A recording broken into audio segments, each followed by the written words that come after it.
Esther, chapter 4. When Mordecai perceived all that was done, Mordecai rent his clothes, and put on sackcloth with ashes, and went out into the midst of the city, and cried with a loud and bitter cry, and came even before the king's gate, for none might enter unto the king's gate clothed with a sackcloth.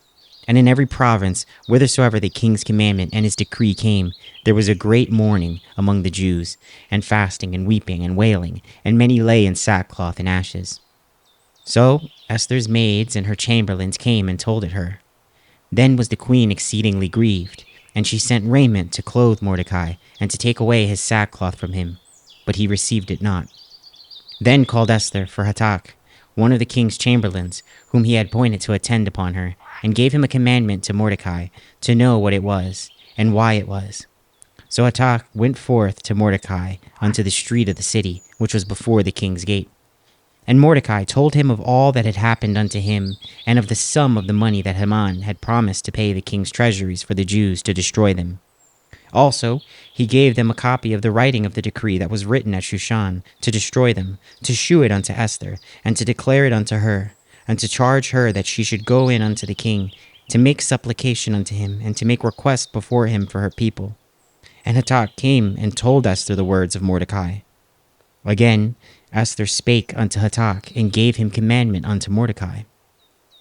All the king's servants and the people of the king's provinces do know that whatsoever, whether man or woman, shall come unto the king into the inner court, who is not called, there is one law of his to put him to death, except such to whom the king shall hold out the golden scepter, that he may live. But I have not been called to come in unto the king these 30 days. And they told Mordecai Esther's words. Then Mordecai commanded to answer Esther, Think not with thyself that thou shalt escape in the king's house, more than all the Jews. For if thou altogether holdest thy peace at this time, then shall their enlargement and deliverance arise to the Jews from another place. But thou and thy father's house shall be destroyed, and who knoweth whether thou art come to the kingdom for such a time as this? Then Esther bade them return Mordecai this answer. Go, gather together all the Jews that are present in Shushan, and fast ye for me, and neither eat nor drink 3 days, night or day. I also and my maidens will fast likewise, and so will I go in unto the king, which is not according to the law. And if I perish, I perish. So Mordecai went his way, and did according to all that Esther had commanded him. Esther, chapter 5. Now it came to pass on the 3rd day that Esther put on her royal apparel, and stood in the inner court of the king's house, over against the king's house. And the king sat upon his royal throne in the royal house, over against the gate of the house. And it was so, when the king saw Esther the queen standing in the court, that she obtained favor in his sight. And the king held out to Esther the golden scepter that was in his hand. So Esther drew near, and touched the top of the scepter. Then said the king unto her, What wilt thou, Queen Esther? And what is thy request? It shall be even given thee to the half of the kingdom. And Esther answered, If it seem good unto the king, let the king and Haman come this day unto the banquet that I have prepared for him. Then the king said, Cause Haman to make haste, that he may do as Esther hath said. So the king and Haman came to the banquet that Esther had prepared.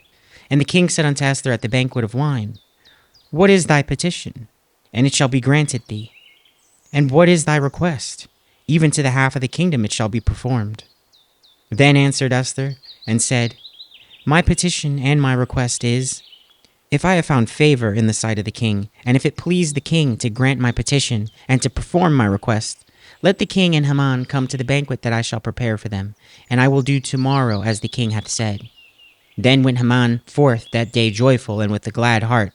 But when Haman saw Mordecai in the king's gate, that he stood not up, nor moved for him, he was full of indignation against Mordecai. Nevertheless Haman refrained himself, and when he came home, he sent and called for his friends, and Zeresh his wife. And Haman told them of the glory of his riches, and the multitude of his children, and all the things wherein the king had promoted him, and how he had advanced him above the princes and servants of the king. Haman said moreover, Yea, Esther the queen did let no man come in with the king unto the banquet that she had prepared but myself, and tomorrow am I invited unto her also with the king. Yet all this availeth me nothing, so long as I see Mordecai the Jew sitting at the king's gate. Then said Zeresh his wife and all his friends unto him, Let a gallows be made of 50 cubits high, and tomorrow speak thou unto the king that Mordecai may be hanged thereon. Then go thou in merrily with the king unto the banquet. And the thing pleased Haman, and he caused the gallows to be made. Esther chapter 6.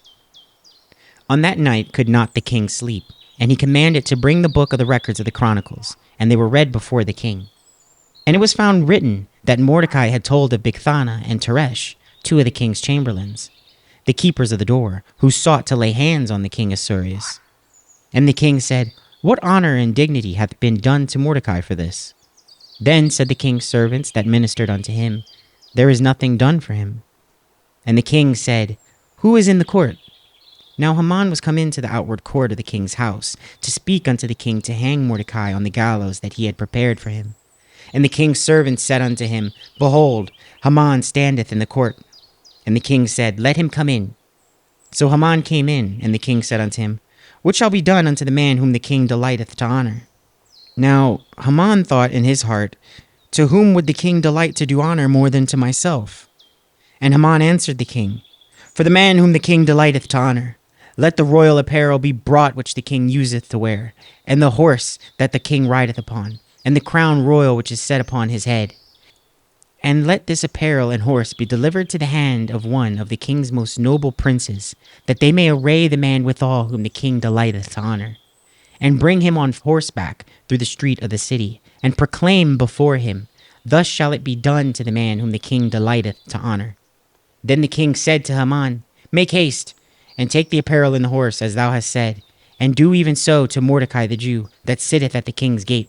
Let nothing fail of all that thou hast spoken.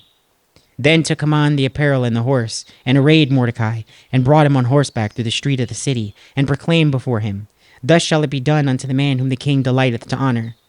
And Mordecai came again to the king's gate, but Haman hasted to his house mourning, and having his head covered. And Haman told Zeresh his wife, and all his friends everything that had befallen him.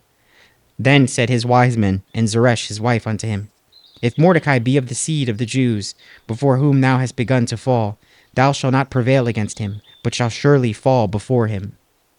And while they were yet talking with him, came the king's chamberlains, and hasted to bring Haman unto the banquet that Esther had prepared.